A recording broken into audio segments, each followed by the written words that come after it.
Hello students, welcome to the new academic year. Myself Ms. Sonal Parera, I'm a EVS 2 teacher. So today let's begin with the first chapter, what is history.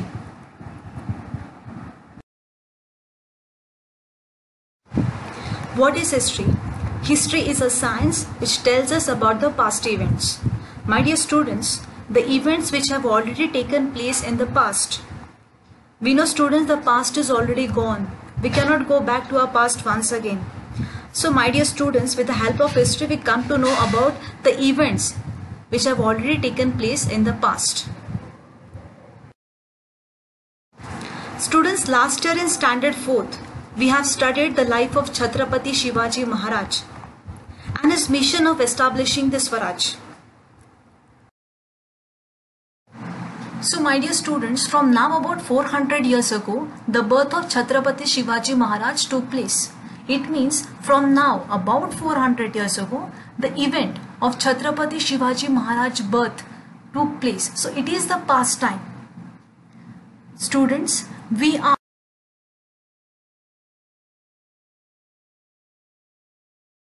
actually measuring time in our mind when we say today, this day, they denotes the present time.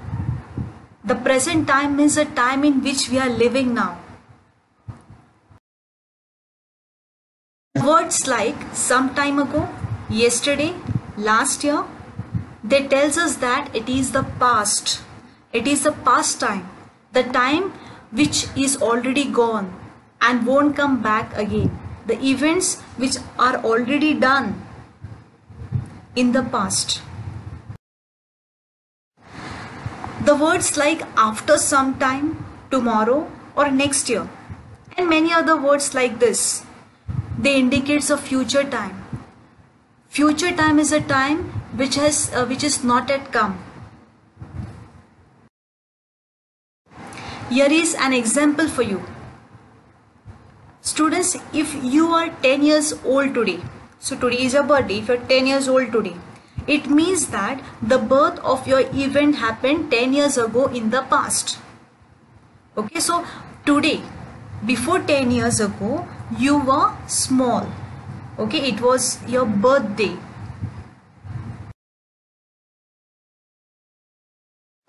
Accordingly, so today you are 10 years old. After 10 years, in your future, you will be 20 years old. So that will be your future time. The time from your birthday till today, okay, means from your birth till today, the time in between this is your past time, the time which has already gone. My dear students, history is studying the events that has happened in the past, the events which have already occurred.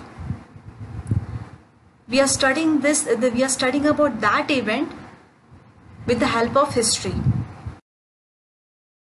The scientific method of history. Students, as a part of environmental studies, we know about various sciences. Their special characteristics is that they are facts or evidence. Evidence means proof. They can be tested in experiments anywhere and at any time.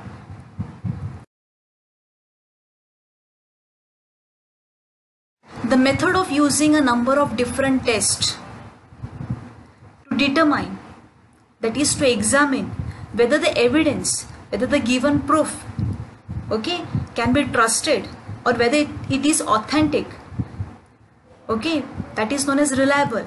It is called as a scientific method. Dear students, there are many things that happened since our birth that we may not know, but our elders often tells us amusing stories of our childhood. The stories are the part of their memories. So that is the past events in your life told by your parents or your grandparents. So it is a past time. When the same event of your past is being told to you by different individuals, Okay, but they have narrated the same story in different way. So it makes us wonder which one is right. For that we need to do examination. We need to examine.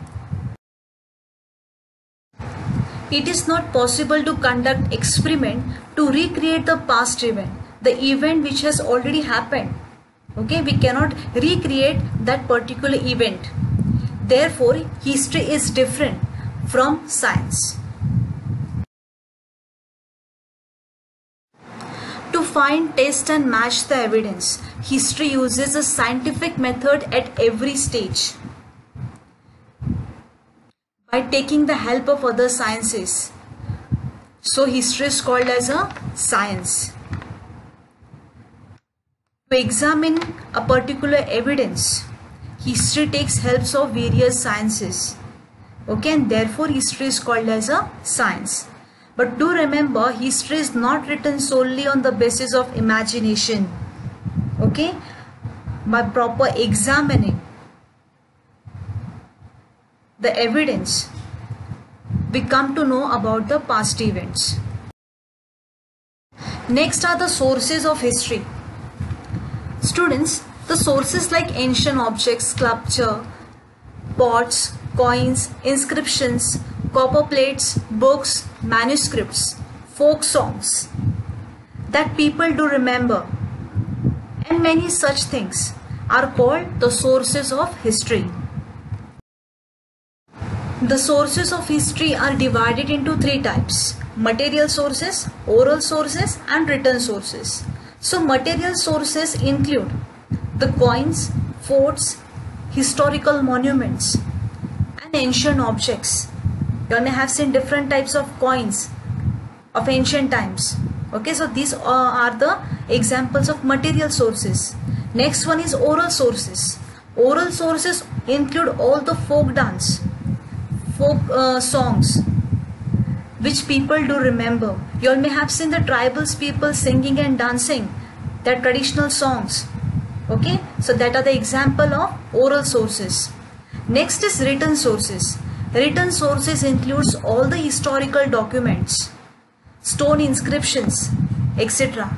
Means with the help of that document, with the help of that inscription, we come to know about the past events. Okay, students, material sources, oral sources, and written sources. With the help of these three sources, we are able to examine the events which took place in the past. In history, the evidence and facts are arranged chronologically, that is, in proper sequence, and then a historical account is written. This is called, that is, this particular process is called as a scientific method.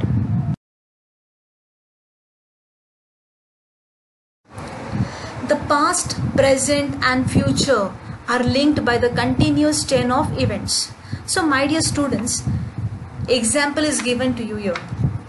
To get independence on 15th August 1947, Indian people fought against the British. So this event of fighting against the British took place in the past. But the past is linked with the present. Because of Indian people's struggle for independence in the past, we are having freedom in our present. Okay? So the past is linked with our present. Even the past is linked with our future. Okay, always remember the past is linked with our present and also with our future. I hope, my dear students, you all have understood about this chapter. Once again, I am revising. We have studied in this chapter what is history, the past time, the present time, and the future time. The sources of history, material sources, written sources, and oral sources. And history is not based solely on the basis of imagination. Also, we have learned that the past, present, and future are linked by a continuous chain of events. I hope you all are clear with this. So let's begin with the exercise part. Fill in the blanks. First one, The science that tries to understand the past events is called history. Second one, history is not written solely on the basis of imagination. Answer in one sentences. First one, what is scientific method? Answer, the methods of using a number of different tests to determine whether the evidence is reliable is called scientific method. Second, of which action is India's independence the result? Your answer is, India's independence is a result of Indian people who fought against the British government to get independence. Third one, what does the study of history makes possible?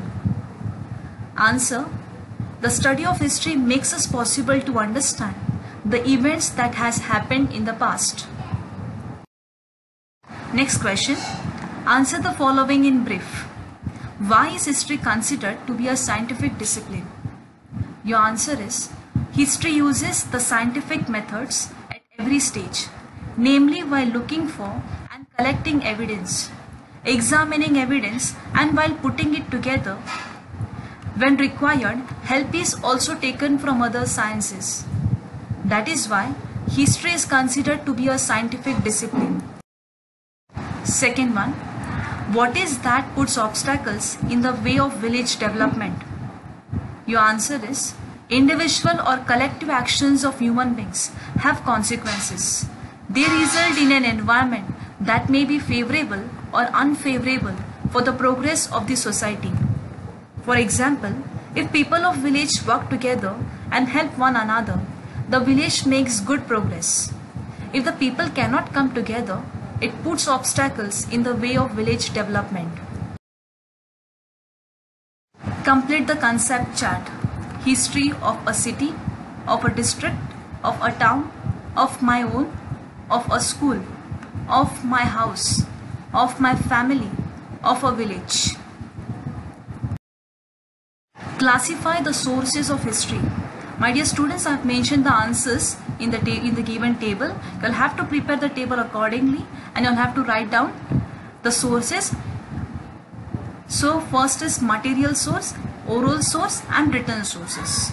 So material sources, as we have learnt in this chapter, coins, forts, pots, copper plates, old structures, pillars and rock cut caves. So these are the material sources.